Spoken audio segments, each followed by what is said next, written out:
we're talking about how long does it take to get settled after a move. And yeah, if you're new here, welcome. My name is Keisha. It's nice to meet you, and I help homesick women create friendship and confidence in new areas. And that's what we're talking about today is just adjusting and getting settled after the move. Um, so might as well just jump into it, right? So there's a few different phases of getting settled. So after you move, there's the first phase is getting settled in the house, and that usually takes like a month, give or take, depending on how long you unpack and reorganize and all that stuff. And that's just like getting settled in your little area, like your home and like your garage and things like that. Okay, the second phase of getting settled is getting settled in the area. That's like knowing where the school is, knowing where the gas station is, knowing where the state parks are to go hiking, kind of thing.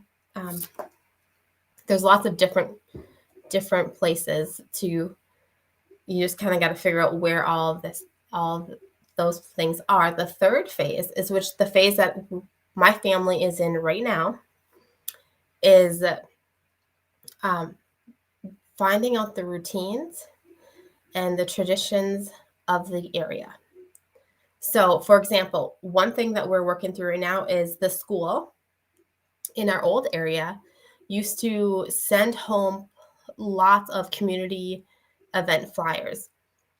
So, if there was a like after school activity, they'd send it home in the folder. If there was a community gathering, they'd send it home in the kids' folder. If there was like events that were coming ahead, like a month out, like maybe like summer school events or something like that, they would notify us through the folders. So like coming home. So I got very used to being in the know just by checking their folder. And here it is not the same. Um, I have yet to get like a community event sent home through the kids' folders at all. And that's just not the way this community works, which is fine. It's just different. But I found myself like, I don't know where to get the information or like what area sends out all the information. And so it's just something that like we are adjusting to a different environment, a different community setting. So also like things that are going on within the town. Like usually when you've been someplace for a while, you know like, oh, every August our town has a celebration or every Christmas we have a light show. But if you are new in town, you don't have any of those things to refer back to. Um, and so it can oftentimes feel like a surprise or sometimes like I feel like I'm hunting for the things to do, like looking around and like scanning flyers when I walk into a building like a grocery store. And then I'll see like because I'm friends with some local people, I'll see them posting that they've gone someplace. I'm like, oh, I didn't even know about that. So it's kind of like hide and seek. Like the information is kind of hiding and I'm seeking it out in different places. And also another thing about like this last phase of settling in is finding the gathering spots for the community. It's not something that's advertised.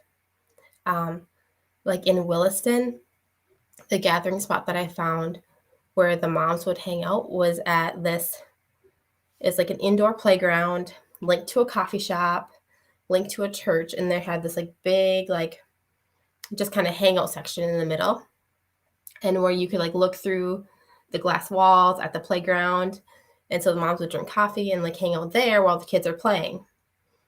In in New Lisbon, this town that we're living in now, it's different.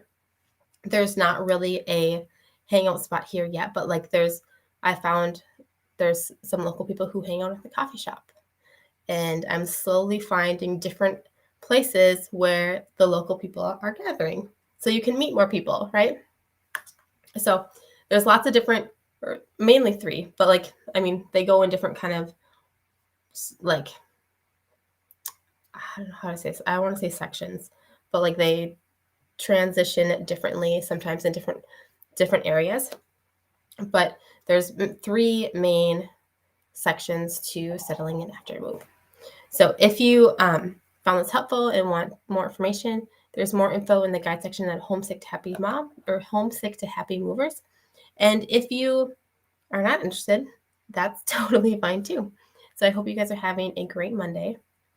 I have been doing a lot of background work for this next book that is getting ready to be launched out into the world. I'm super excited, and it's been fun. It's been fun learning the publishing process and all that goes into that, and websites and landing pages and even the technical stuff.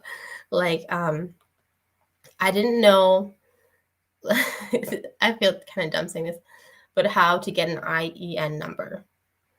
And then I confused an IEN number with another acronym that says that's for EIN and EIN. I don't know. It was very confusing. It took like 2 hours to figure it out, but I did. So, but I hope you guys are having a productive Monday too. So I'll talk to you later.